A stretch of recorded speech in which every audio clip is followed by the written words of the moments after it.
Good afternoon. My name's Dr Marie-Louise Bird, and I'd like to thank you all for coming to this presentation this afternoon. I'm going to start sharing my screen.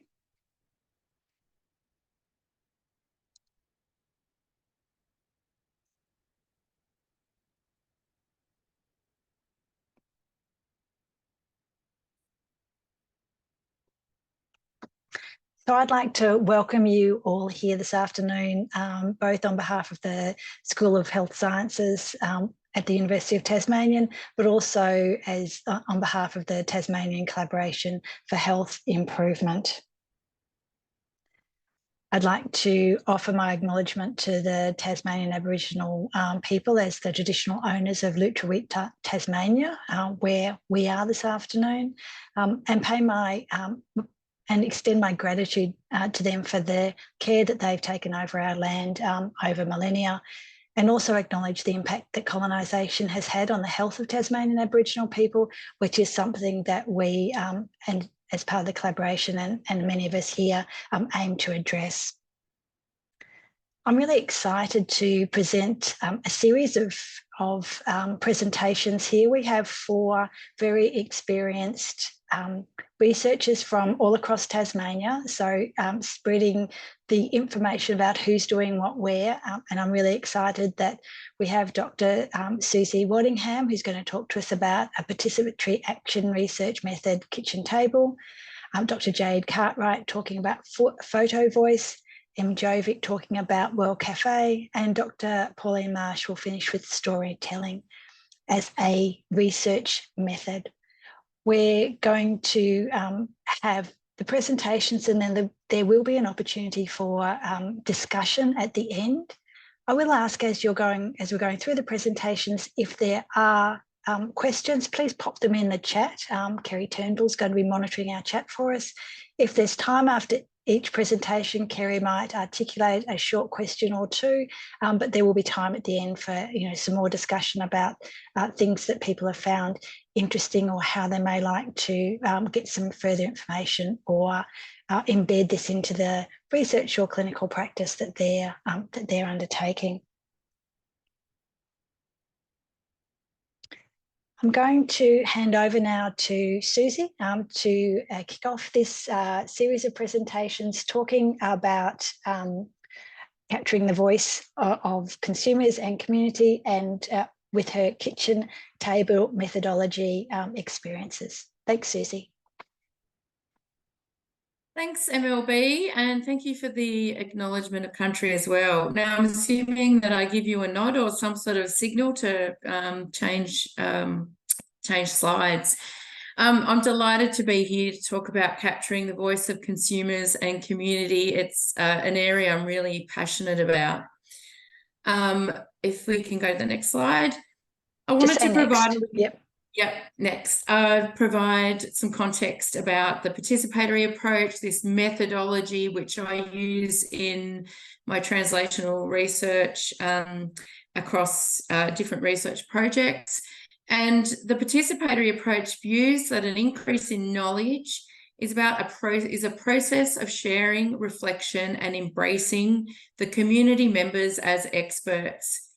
It's also about conducting research with people rather than on people. And as Marie-Louise said, there are many different methods for this, and I'll be talking with you about one of these today. Next.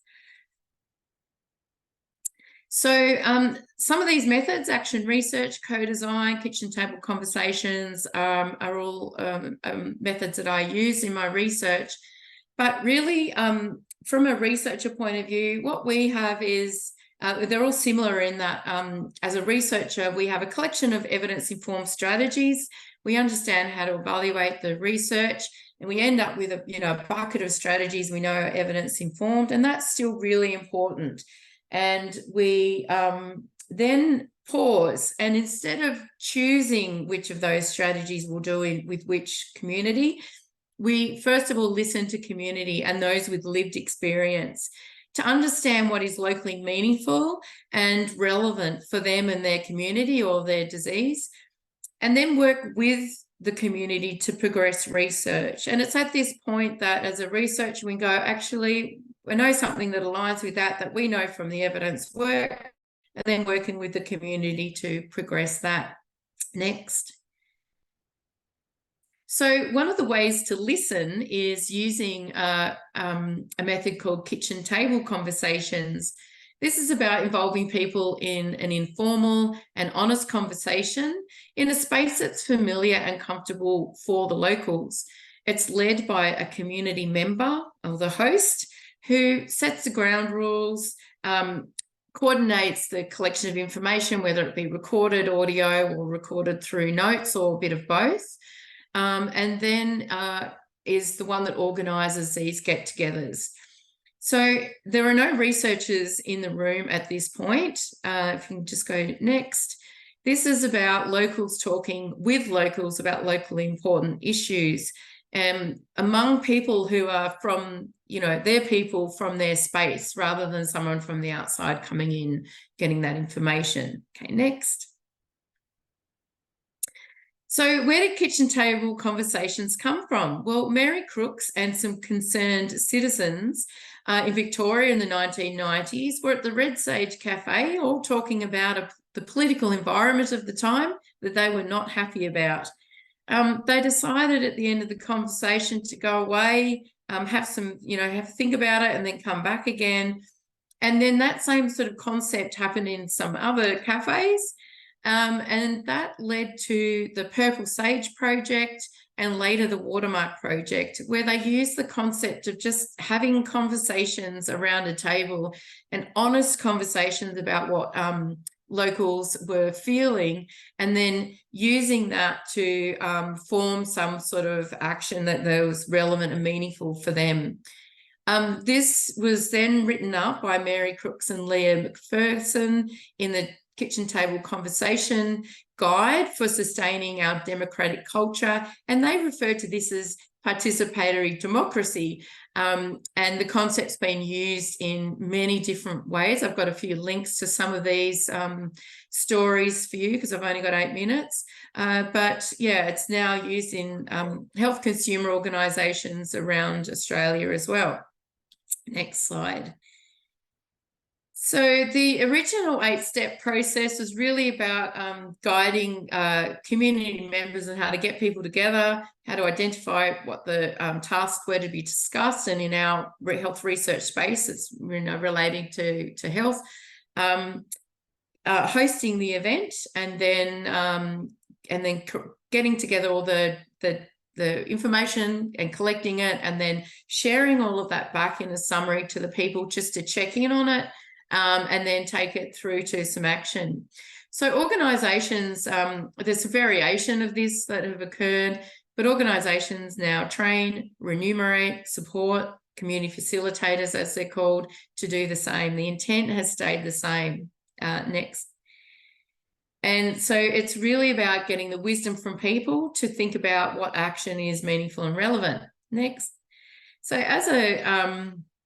as a thought about, well, how do we use this in research? If we just click the next 3, it's a collaborative consumer-led approach that's around building skills, local skills and capacity. And these are principles that are very much in line with translational research and indeed TICHI here in Tasmania. If you can just go down in the next one, it's very empowering for the locals to feel heard. It reaches a diverse group in the community, including those who are hard to reach, which I call the quieter voices. And these groups of people are more likely to have worse health outcomes and less likely to come to a more formalised, structured community consultation. It's low in cost, but people should be adequately resourced for their time, and it's flexible. If we can go to the next slide. So to give you a little bit of a case study in the short time I have, one of the very first test projects in TICHI was the Strong Livable West Coast, which is talking to locals about local health issues and local health service needs. So I brought this up because I wanted the reality of all of this to be shared. And that is that when you do use a method like this in the in the perspective of a research project, when the momentum's there, it doesn't always, you can't always act on it at the time the community's ready, and that can be a challenge. So for this particular project, we actually included some of the community members on the research team to help produce the ethics application, which was really great for them, but took a bit longer. And then typical delays in ethics, and we got our approval just before Christmas. So it was losing a bit of momentum. We had some illness in the research team and the momentum was lost.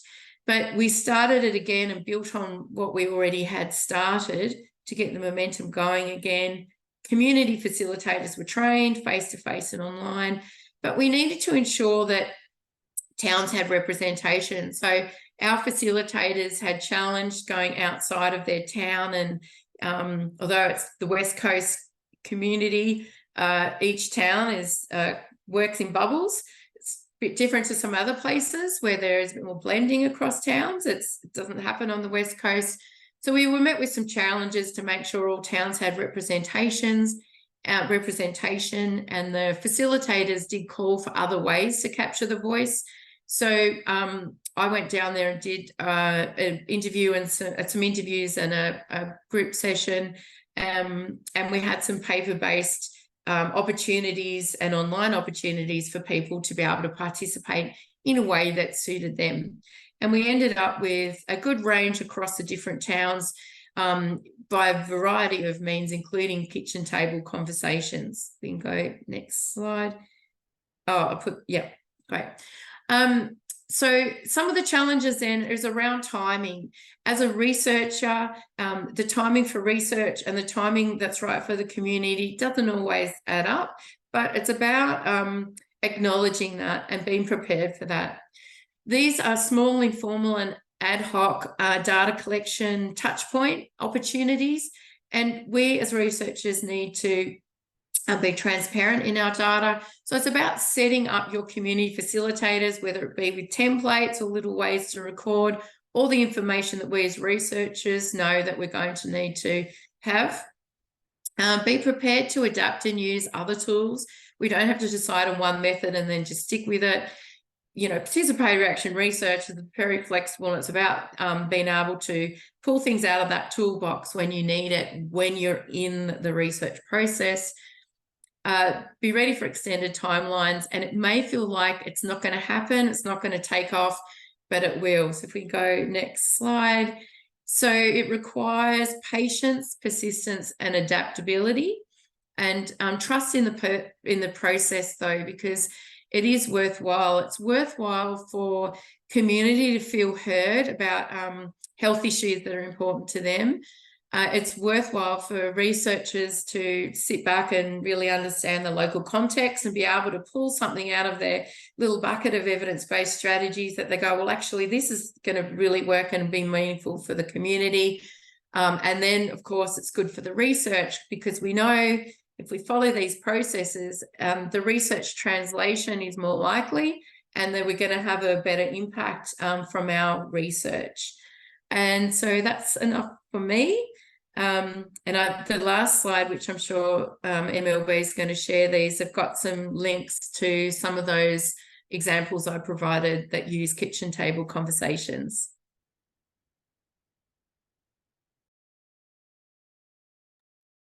Thanks very much, Susie. In the time you had, that was a really great tour around that methodology, and certainly we will be sharing the slides afterwards.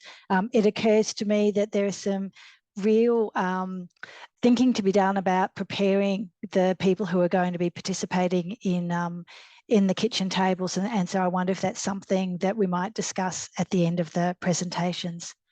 I'm going to now pass over to Jade Cartwright, who's going to walk us through the Photovoice methodology. Thanks, Jade. Thanks, Marie-Louise. Yes, so today I'm going to be presenting on Photovoice. So next slide, thanks, Marie-Louise, which is another participatory action research approach that we are starting to explore in some of our research projects. So as a speech pathologist and a dementia researcher, I'm particularly interested in research methods that allow people with cognitive and communication support needs to participate and to share their perspectives. And Photovoice is a really good option for that. So Photovoice is a participatory photography approach, and it's grounded in the vision for a world in which everybody has the opportunity to represent themselves and tell their own story. So it does involve community participation and the ethical use of photos to give voice, to share perspectives, to influence policy and bring about social change. It's an innovative, inclusive, creative and fun approach. It fosters social connection and drives action. There is something about visual images that really does make people stop to take notice and to engage with the visual imagery and stories, reflecting this notion that a picture is worth 1,000 words. The next. So I just want you to take a moment to reflect on this photo and to think to yourself what words come to mind when you view this image. What message does it convey? What caption or title would you give this image? What do you think the photographer might want policymakers to know? So this image really demonstrates the power of photos and the meaning and perspectives that can be expressed. So perhaps for this photographer, they were wanting to express that you can get an empty wheelchair down to the beach, but how accessible are our beaches for people with profound physical disability? Perhaps the image signifies the joy of experiencing the beach, or grief if the beach is no longer accessible, or perhaps it's hope if the person or the community is optimistic that through sharing their perspectives, access might be improved. So with the photo supporting social change. So a photo might capture obstacles faced, what's missing, or simple pleasures. So things that policy makers might overlook or otherwise take for granted. Next. So Photovoice can be used to address different research questions where we're interested in hearing the voices of consumers or people with lived experience of some kind. So for example, the research question here might be, what impacts do public spaces have on the participation and well-being of people with disability? Or what do the photographs of people with disability tell us about inclusion and access in our communities? So Photovoice can be used in creative and powerful ways to hear the voices and perspectives of consumers and community members in research in a way that more traditional surveys, focus groups or interviews can't. Next. So importantly, Photovoice involves critical dialogue, exploring why the photos are significant and the meanings that they convey. So the photos are used to tell a story and to highlight an issue or need. So Photovoice involves these cycles of doing and discussing where the photos are taken and collected, and then people come together either with the researcher in a dyad or in groups to discuss the selected photos and to draw out meaning. So these cycles can be repeated a number of times over a series of months, building understanding. The showed technique is often used in Photovoice projects and studies to guide the critical group discussion. So this explores what the images mean and how the images can be used to educate, to change attitudes and to drive action. So people might be prompted and supported to come up with a title for their photos, as well as captions for the selected images to generate a narrative or story about what they mean. Next. So as an arts-based qualitative research methodology, the next step in the research process would then be to analyse or code the issues, themes or theories that potentially emerge across the photos or pictures collected. And Photovoice is recognised in the literature as uncovering quite rich descriptive insights. So the photographic data can then be triangulated with interview data, with transcripts of the group conversations and discussions, and as well as other data sources that are collected. Next. And then finally, most Photovoice projects will culminate in an exhibition or campaign of some kind to disseminate the findings and to influence policy and public opinion. So the exhibitions provide an opportunity to communicate with influential people, to express concerns and perspectives at scale. And often through these events, important conversations are sparked about those key issues, again, to drive social change. So the dissemination can be quite targeted. So for example, a project exploring wheelchair-friendly public spaces might share photos on a local council website, which is a really good way to engage with local councils as well as the broader community. Next. So in summary, Photovoice is a highly collaborative approach, and participants should be positioned as co-creators and co-researchers. So it does really require building strong relationships and trust at the outset, and it does require really intentional power sharing throughout the process. So Photovoice studies, a bit like Kitchen Table, do require really careful planning, and there are some unique ethical issues that do need to be worked through. So for example, consent needs to be really carefully considered, thinking about how the photos and images will be used throughout the project, and it is important to be really clear in what participation will involve and how power structures will be addressed. We also need to consider and ensure that everyone understands the ethics of taking photos, considering who's in the frame and what the image is revealing or capturing. So training is a really critical part of the Photovoice methodology. So this might involve training people in the method itself, in photography skills, so how you take photographs, as well as the language of photos, so building those skills to be able to describe the images and what they do mean. So, this training is really important to optimise the rigour and success of the technique. So a Photovoice impact model is shown at the bottom of the screen.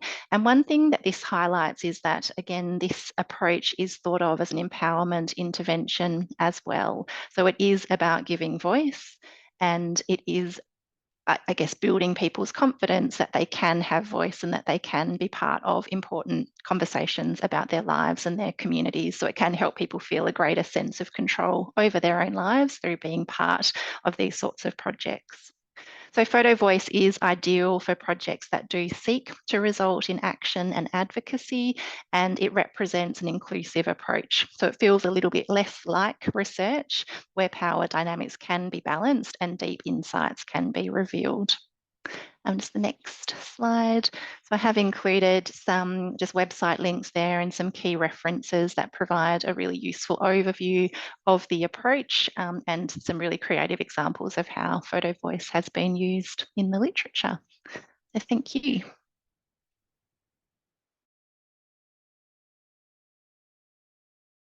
Just pause and ask Kerry if we've got any questions in the chat at the moment. I don't see any questions in the chat just at the moment. So if anyone does have any as we go along, pop them in. Yeah, thank you. And especially if they're... We've just got one pop in. Do you want to take that one now?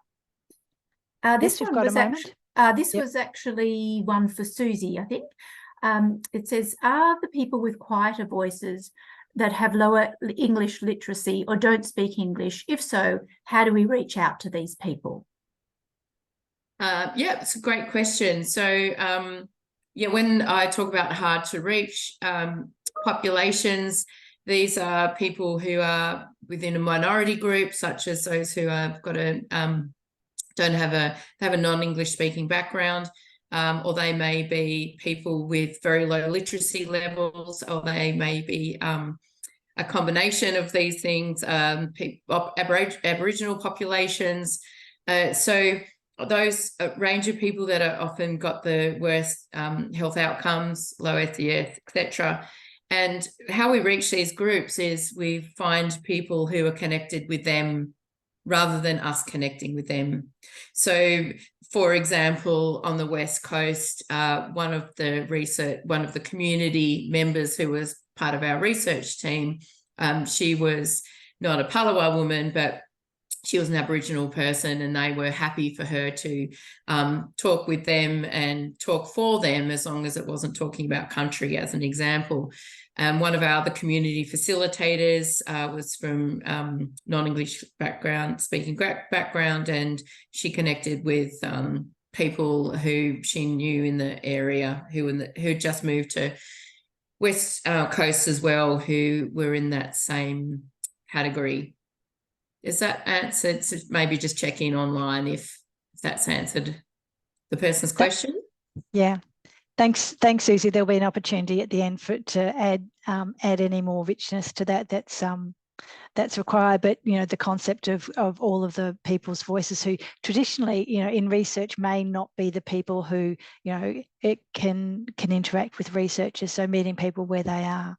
I'm going to pass over now to Em Jovic, who's going to talk about the World Café methodology. Thanks, Em. Lovely, thank you. And thanks for having me here to present on the World Café. Oh, you jumped ahead on me, that's fine. That's fine.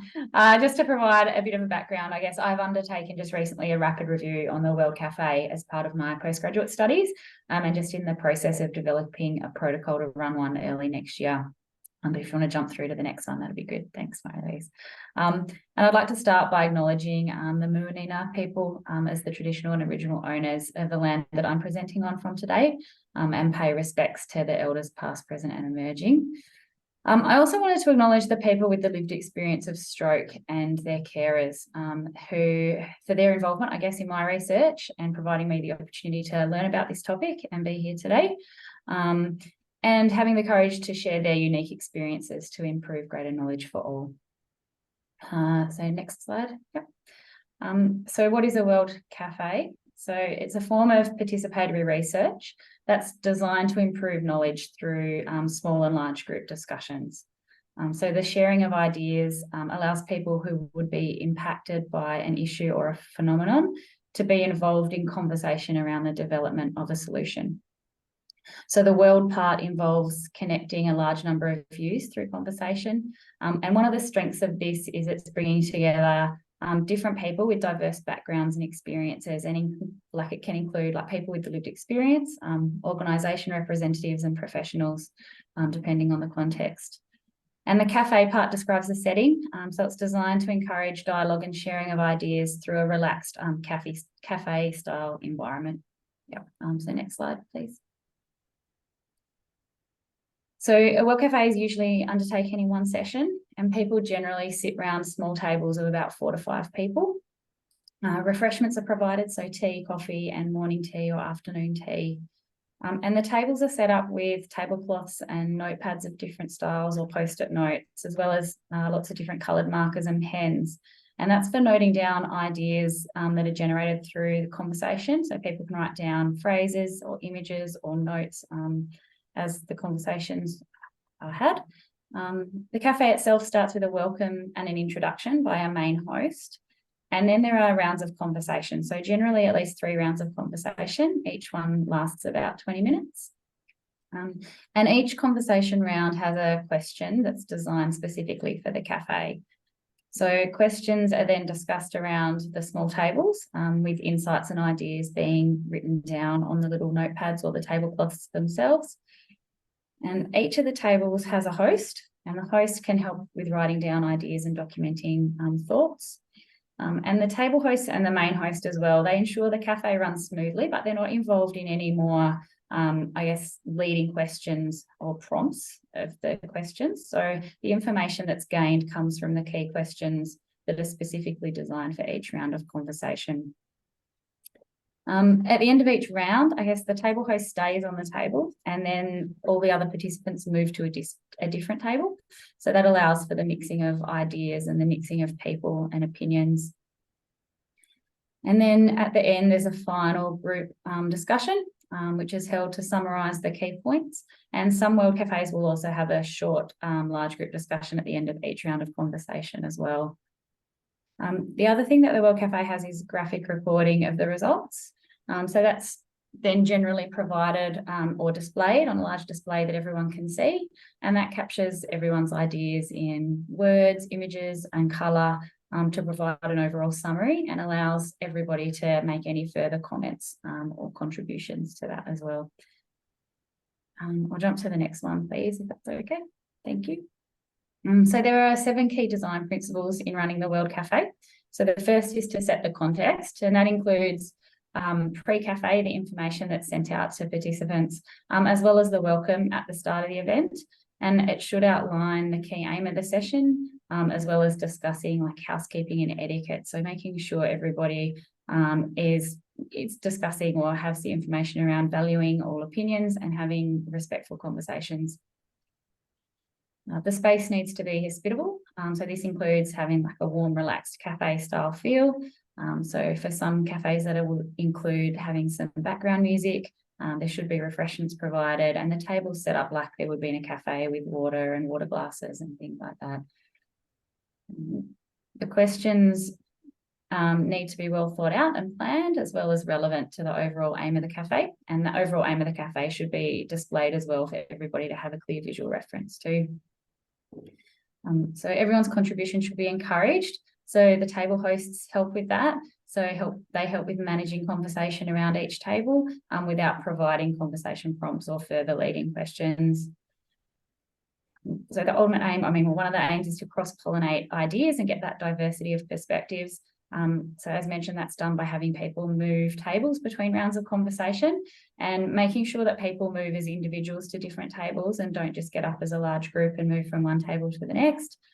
And then it also includes that final large group discussion where key ideas and insights are displayed and everyone has the chance to have further discussion around those. Listening together occurs through the individual discussions and the large group discussion. Again, the table hosts and the main hosts assist with this and then make sure that they're documenting visually the key insights. With regards to harvesting and sharing the collective discoveries, so pictures are usually taken then of the large group discussion boards that provide a visual documentation.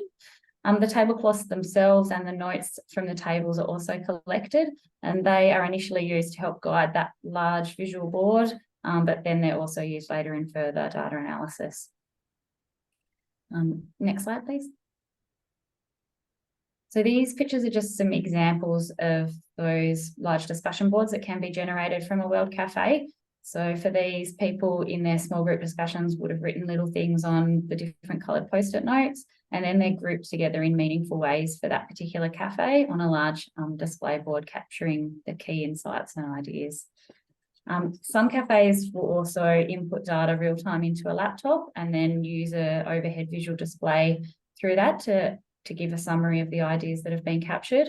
And then these real-time results can be checked and confirmed by participants as being an accurate representation of the conversations prior to the cafe closing. Next slide, please.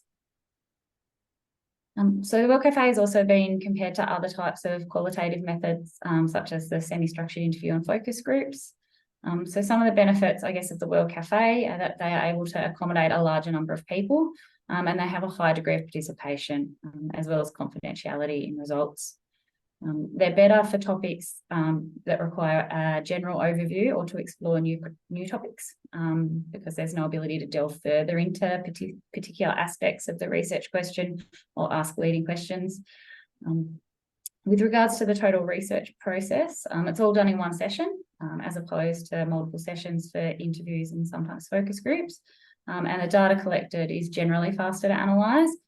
So it can be a time-efficient way to collect and analyse information that can be distributed quickly, reducing the time taken for research to get to practitioners or organisations that might need it.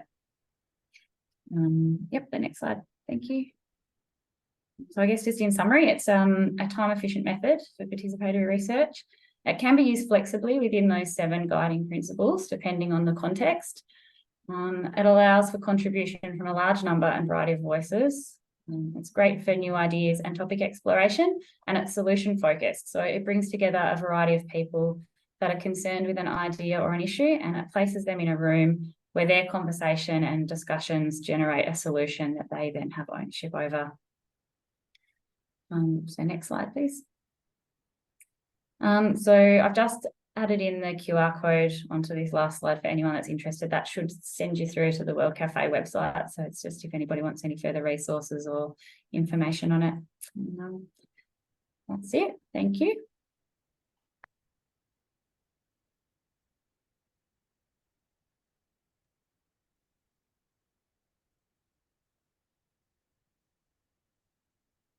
The end.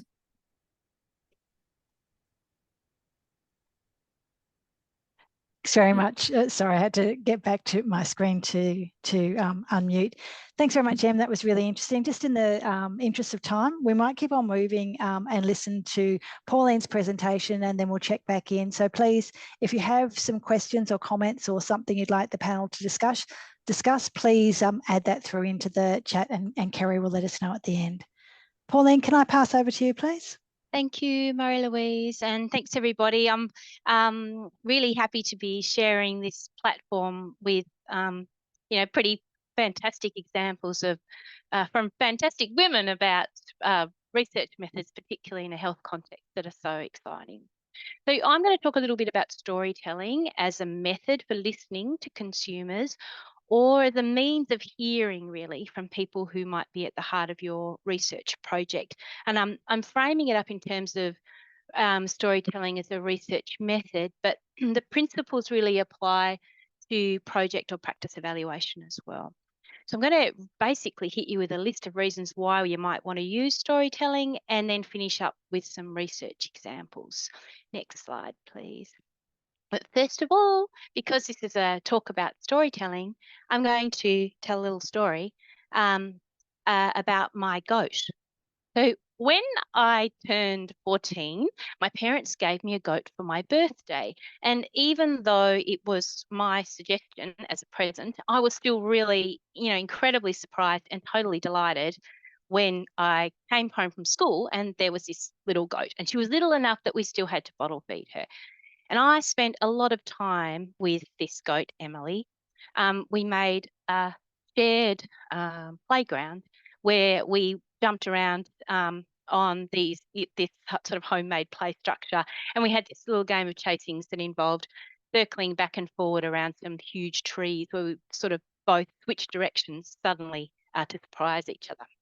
And my little sister and I used to take the cards out into Emily's paddock and lie around with her and play cards. And during one of these card games, I remember we looked up and Emily's jaw was going like a million miles an hour, chewing up the rules. And we tried to get them out of her mouth and we were too late. And then she moved straight on to the packet, the card cardboard packet. And, 30 years plus later, I can really clearly remember that moment. And I can also remember the really grassy smell of her breath when she chewed her cud, and the feel of her head, her really hard head, where her horns could have been, and also just the delight of her company. Oh, next slide, please. I'm changing the slides on my screen. Thanks, Mark. So why would we use storytelling? Why would we give people the chance to talk about their childhood pet, for example? What is it that we can learn from stories that we can't learn from other methods? Here's a little list. Firstly, storytelling is a combination of both framework and freedom. That's to say, it sort of provides this recognisable structure for people to work within, the story structure, but it also allows individuals the space to tell their own story, to speak in their own voice that we've been hearing about. It's largely unmediated. The researcher really hops out of the way with storytelling. So people get the chance to choose what they might tell about their experiences and also how they might convey that information. It enables us to collect rich data. Even stories that appear superficial on the surface can house really complex levels of complexity, I guess. So my story about Emily, for example, is just a very simple tale about a pet goat eating card rules. But if we were to dig a little bit deeper, it would tell you things about my childhood, about my family, about where I grew up, what I value, what comforts me. And storytelling can align nicely with other subjective wellbeing data. That it can add nuance to perhaps that data that we collect through surveys about people's experiences of their wellbeing. These subjective experiences can be perhaps expressed more easily through story for many people. It can also enable the recollection of memories that might need a more circuitous route to emerge. And this is something that Jade is suggesting too with the Photovoice. Telling the story of my pet goat triggered some sensory and emotional memories, for example. So when your explicit memories are disrupted through perhaps dementia, storytelling and sharing these memories gives some space for the recall of what we call implicit memories, these things that are lying below the surface. And the actual story doesn't need to be linear either. Stories can follow any path that they like. Storytelling is therefore really inclusive. It's cross-cultural, it's ancient. They don't need to be written. They can be oral, they can be visual, they can be sung, they can be danced. And stories help us to understand the context, the layering of the information, the integration of emotion and action, the attention to place, to people and to events, give us insights into the factors that come to bear on our health and well-being. And not only do they help us understand context, they help us to feel that experience as the reader or the listener. Stories generate empathy, and our own understanding of people's lives and situations is enhanced. But storytelling also comes with its own bonus therapy element. For the storyteller, it enables autonomy, like Jade was saying with taking the photos. It literally gives people voice, and that only requires lived experience. It's also a form of creative expression that can be therapeutic in the sense that the creative arts benefit health and well-being in many ways. And it helps us make sense of life. It generates these sort of epistemological and ontological understandings, ways of knowing, ways of being in the world, which helps us make sense of who we are, what we do, and why we do it. Next slide, please. These are two little research examples. They're not my own, but I wanted to point them out because one is from New Zealand. Christine Milligan, who's a bit of a health geography guru, she used a technique called narrative correspondence to understand the experiences of older male spousal carers. She put a call out through community networks. She provided some narrative prompts to get people going. They sent in their stories. She applied some thematic analysis techniques. She translated those findings into policy implications. The second is an example from the UK that used a form of narrative imagination to explore students' narrative imagination of physical activity and disability. These people provided 4 story stems, so the beginning bits of 4 stories, and people could choose from them. They then applied an analysis technique called holistic form structural analysis. They identified 3 principal narratives as opposed to themes, which demonstrated some ableist ideologies running through the stories. They then went on to translate that into some implications for curriculum for undergrad students. And another really beautiful example that I haven't got a slide for is the Moving Story project, which I encourage you to look up, that took place in Tasmania over the last couple of years, where people who are living with dementia were able to tell their story, their current story, and their past story, working with a filmmaker who helped elicit their stories. Next slide, please. And this is an up-and-coming storytelling project that the website is currently being built at the moment. The Nature Connection Storytelling Project basically is a website where people will be able to upload their story, written, oral, visual, onto the website platform. It then is published in the public domain, and it acts as a piece of data, research data. The people also have to fill in a consent form when they upload their story, and if they're using pictures, the people who are in the pictures have to sign the consent form as well. And then we're going to use thematic analysis techniques to look at across all of those stories and identify what it is about nature connection, how do people connect with nature, what does it mean, what are the barriers, what impacts on people's health are they noticing, and a whole range of things like that, using the story data to drive the research questions in that way. Next slide, Marie. And there's just a finishing messy collection of resources there, some of the articles that I mentioned and just some other ones that people might be interested in as well. So thanks very much. That's the end of my storytelling spruik.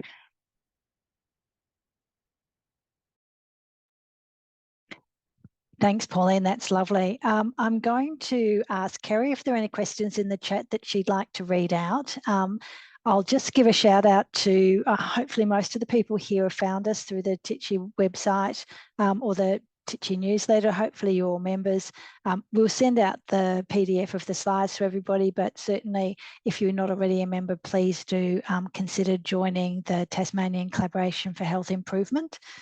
I'm going to stop sharing in a moment so that if there are other questions and people feel comfortable, they can put up their hand and ask a question. But I'll ask Kerry to read out any questions that she has first up. Thanks, Marie-Louise. Yes, we do have some more questions in the chat. So I'll start from the most recent one. Qualitative data analysis uses several validity checks to ensure rigour. Do any of the approaches have validity checks that are different or unique to that method as compared to analysing interview or focus group data? So I guess that could really be for any of our speakers, that one. That's a great question. Would anyone like to have a go? Yep.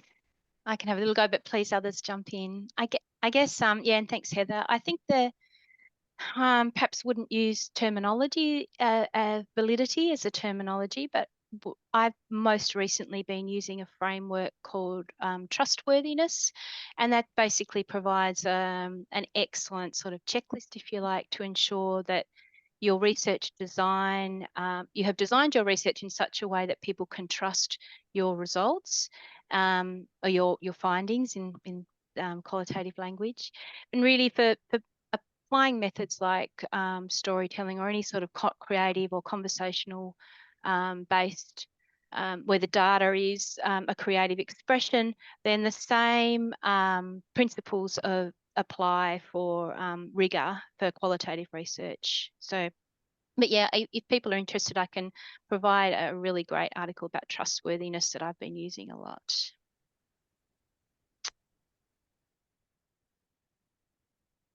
I don't know if I've got anything else to add. I think that's an excellent answer, Pauline. But I just to understand that in the whole sort of participatory action research or participatory approaches, there is still the usual qualitative planning that we would use or I would use. So I use also World Cafés as well as kitchen table conversations and various other forms of data collection or listening to communities depending on what their needs are. And it's still that data transparency is required, and that's about us as researchers having those skills of being able to be very clear about, you know, what we've collected it, how we've collected it, etc. And I know particularly for the work I do, that is there's a requirement to still go through ethics, and so that is part of that peer review, that you're using appropriate rigour in the approach that you use. I hope that answers your question. Yeah. Thanks. I wonder, Kerry, if we can move on to another question. Thanks, Marie-Louise. Just tying into that one, there's one from Rebecca. Is it acceptable to audio record kitchen table conversations, if okay, with participants, if the hard to reach group is one with a high or low rate of a high rate of low literacy, which I think sort of ties into Susie's previous comments? Yes. So for the particular example that I provided, we still needed to gain consent, but the approach was probably not the same as maybe a straightforward information sheet and consent form. So there was a very plain language summary provided, as well as a verbal description and summary, a bit of a check back that people understood, as well as more of a group consent. So we actually had that people, you know, we did ours post-COVID, so people were used to actually, you know, writing down on a group list, and that was part of their understanding that what it was going to be used for and how. And part of that was asking the question around audio recording, and if there was anyone in the group that was not comfortable, it was not recorded. So it had to be everyone having that group, whether it was a barbecue yarn or in a cafe or around someone's lounge room, everyone had to be comfortable for the recording to occur. Otherwise, notes were taken. Thanks, Susie. Does Em want to comment about World Café and audio recording? Yeah, sure. I can make a quick sort of comment on that as well, I guess, from the articles that I've been reading through. So audio recording isn't in the original protocol for the original guideline for the World Café. I guess some studies have chosen to audio record so that they've got that data. I guess the some other articles say that particularly in populations or vulnerable populations, that they would advise against audio recording because they feel that people may not express their full opinions or thoughts if it's being audio recorded.